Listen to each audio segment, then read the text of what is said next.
বিশ্বনবী বললেন জুমার নামাজের 15টা সুন্নত মুখস্থ রাখতে হবে। 1 নাম্বার সুন্নত ফজরের সালাত জামাতে পড়তে হবে।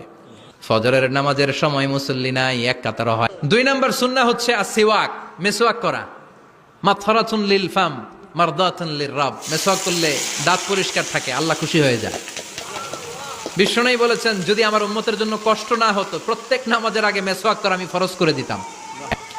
3 নাম্বার হচ্ছে দুহুন, তেল মালিশ করবেন। বিশ্বনবী জাইতুনের তেল দাড়িতে, চুলে আর গায়ে দিতেন। বিশ্বনবী বলতেন ওয়াদাহিনু ফাইন্না ফিত তাদহিনে বারাকাত। তেল খাও, তেল দাও, তেল মালিশ করো, তেলের ভেতরে আল্লাহ বরকত ঢুকাইয়া দিছে। তেল দিবেন তো। 4 নম্বরে আত্তিব, জুমার দিনে সুগন্ধি লাগিয়ে যাওয়া সুন্নাত। লাগাবেন? লাগাতে রাজি আছেন? 3 নম্বরে কুররাতু আইনি ফিস সালাহ। নামাজের মধ্যে যখন আমি দাঁড়িয়ে যাই আমার চক্ষুটারে ঠান্ডা করে দেয় কে?